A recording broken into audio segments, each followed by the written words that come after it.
Greetings ladies and gentlemen, and welcome to today's Reddit series video from the subreddit HFY called Children of the Gun Chapter 7, written by Cipher. Lee pulled the ship around in a tight circle and shouted into the radio, "Cal, ground support at 3-5. "Got it," Cal said, as he felt the crash webbing pull him as Lee maneuvered the ship. He hung out of the open door with his rifle in his arms. The wind tore at him, trying to pry him free from the ship as they flew over the battlefield. He looked down into the forest as the trees collapsed around the village. Now and then he would catch sight of a Lepax. "They're near impossible to see through that canopy," Cal said through his radio. "We have positions on friendlies." "No," Lee said. "They weren't geared up when the attack came, so no IFF." "Diego," Cal shouted into the radio. "Canopy too thick to see hostiles. Friendly's not located. You'll have to do a ground recon. We'll land and join up." "Understood," Diego said into the radio. He turned to Jimbo and said, "Looks like we're doing this the hard way. Is the village evacuated?" "Mostly," Jimbo said. "I think." "Well, that'll have to be good enough," Diego said. "You hold the line here and meet Carl and Lee when they get here. I'm gonna go see if I can convince these jerks we're not worth the trouble." Jimbo nodded, and Diego walked off into the forest, darting from tree to tree. Diego heard Jimbo start setting up what defenses he could as Diego dove deeper into the greenery. Diego saw giant Lepaxes knocking over trees. They were taking their time and congratulating each other as they went. Diego felt his teeth grind together. This attack was meant to strike fear in the hearts of their opponents, and that was what set Diego's teeth on edge. He felt that the personal slight against his professionalism.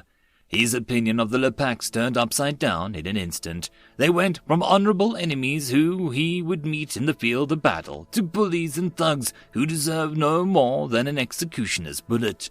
Diego felt his heart pounding against his head, and every muscle in his body became tense. "If they wish to use fear as a weapon," Diego thought, "then we shall meet them on the field of our choosing."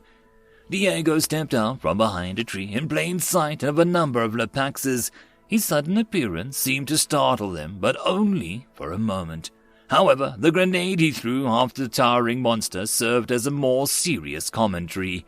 He lobbed the small orb into the middle of the three of the Lepaxes. They reflexively turned away just as the grenade hit the earth between them. Nothing happened. The three Lepaxes turned to look at the dud grenade lying in the dirt as Diego's first volley of shots tore at them. Diego had his rifle up to his shoulder and unleashed a fully automatic spray of energy bolts at the Lepaxes. Within a few seconds, he had depleted his first power pack, but the Lepaxes were still standing. With a speed that comes from thousands of hours of practice, Diego dropped the empty power pack from his weapon and had a second fully charged pack in place and resumed his barrage against the aliens. The second power pack was empty and the third one took its place almost immediately. The Lepaxes were forced down to their knees. With each shot Diego took, they moved closer and closer to the enemy, a trail of spent power packs reaching back to where he had started the attack. He felt the rifle beginning to overheat in his hands, and he knew that he'd have to switch tactics soon. The Lepaxes were starting to wear out, and their shiny hides were starting to show more scorch marks and damage. They were not moving as much as they were before. Diego's unrelenting barrage was taking its toll. Finally, Diego reached for another power pack and found none. He had been counting them as he consumed them, but held out some shred of hope that he had been off by one or two. Without hesitation, Diego tossed the rifle at the ground and drew his handgun. As it cleared the holster, Diego briefly thought of a few times Trigg had teased him over carrying such a large weapon to complement his rifle, and was now glad that he'd never listened to Trigg's advice to downsize. Diego's handgun was out and up in less than a heartbeat. He cycled through three Lepaxes, one shot at the head of each as quickly as Diego could pull the trigger. With each shot, Diego took a step closer to the now rapidly falling Lepaxes. He reloaded them and emptied his handgun twice before he made it to the Lepaxes. The enemies were on the ground, but still breathing. An arm would flail now and then, or a leg would randomly kick out and here and there. The monsters were on their backs, but not dead yet. Diego had never met a species that could take such a beating. He imagined he was beginning to respect them, but clamped down that feeling before it became real. Diego reached behind his back and drew out his combat knife and walked up to the first Lepax. His tentacles were twitching and its eyes rolled in its head as it tried to focus on Diego. He knelt beside it as the beast raised an arm to defend itself, but Diego swiped it away easily. Diego stabbed the knife downwards into the monster's eye, leaning his entire body weight into it. The beast let out a terrible scream and was then silent forever. Diego stood up and wiped the gore from his knife before strolling over to the next Lepax. The beast's head was canted back at the odd angle, so Diego took the knife and made it a deep slash across the monster's throat. The forest floor was stained with the creature's blood. The final Lepax struggled more than the other two had. Now that it had seen Diego in action, it tried to roll itself over and begin crawling away, but it was too wounded to escape. Diego trotted up behind the monster and dropped to a knee into a small of its back. The monster let out a garbled yell and tried to twist around to get at Diego, but he was ready. Diego plunged the knife deep into the center of the beast's back. He felt the knife scrape against the several bones as he drove it in. As soon as the hilt hit the monster's back, Diego had the knife back out and drove it back into the monster's back again. Again and again. Diego's blade gored the monster until it lay lifeless and limp under him. Diego stood up, covered in alien blood and fluids. He looked around at the devastation surrounding him. Some distant part of his mind knew that he should regroup with the others, but the louder part of his mind was hungry for more blood. He wanted to see the forest flooded with the innards of his enemy and feel the life leak out of them as he watched. Back at the village, Jimbo watched the Lepaxes getting closer and closer. The last tree crashed down and had nearly made its way into the village. He crouched behind a makeshift barricade of old trees at the edge of the village. "Jimbo," Cal said through the approach. "What's the situation?" Lee and Cal knelt down beside Jimbo and peered out into the forest.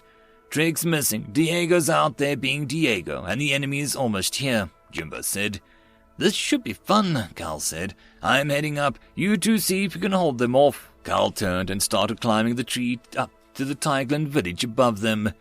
"Is he going to be much use up there?" Jimbo asked. "He's the best sniper I've ever seen," Lee said. "That's why I married him." "Really?" "No," Lee said. "Of course not. But he is a hell of a shot." Jimbo heard a thunder crack of Cal's rifle just above his head. It was silent for a moment, then two more shots rang out, one after the other. "These bastards don't go down easy," Cal said over the radio. "We need Trig and Diego back and then firebomb the whole damn place." "We'll see what we can do," Lee said. She turned to Jimbo and said, "Which way did Trig go?" End of chapter. Children of the Gun, Chapter 8, written by Old Cypher. Trig half slid down the hillock, gravel and dirt following him in a minute avalanche. Deacon and the civilians were crouched at the bottom amongst the small crops of trees. The sky above was grey, the land below was damp, and the day, if it could be called such, had such a muffled feel about it. "2 squads patrolling," Trig said, "just like last time." "And how did it end last time?" Deacon asked. "I told you, I was the only one to make it off this planet," Trig said. "These guys weren't slouches. We should circle wide." "That'll cost us time," Deacon said. "Plus, we won't have the benefit of your foresight, so who knows what we'd run into out there." Trig glanced back at the hill for a moment. "No," he said, "we wouldn't." He looked back at Deacon. "Any thoughts?" "Can we call in an airstrike, have them clear a way for us?" "Then we'd risk calling more attention to ourselves," Trig said. "Okay, how about the old number 7? Trig stared at Deacon. "Kind of risky, but I guess we don't have much of a choice." An hour later, smoke drifted the thin tendrils across the field. Trig and Deacon looked down at the bodies scattered across the expanse. The civilian family crept out from behind the hills and joined the two fighters. "What now?" the mother asked. "Now we figure out how to get across the field without being spotted," Trig said. He led the group over to a small hill and across the field. "How's this compared to the first go-around?" Deacon asked. He kept his head swiveling to watch for enemies. "You're all dead by now," Trig said. "Pop Smoke just up here and got picked up a few minutes later. Did you get a confirmation on the shelter?" "Yeah, a few minutes ago," Deacon said. "They're locked on over IFF. Touchdown imminent." Trig looked around the scarred and burnished landscape around him. He could hear the sounds of the battle and explosions off in the distance. The smell of burned flesh and extended ordnance shocked the air and made his eyes water.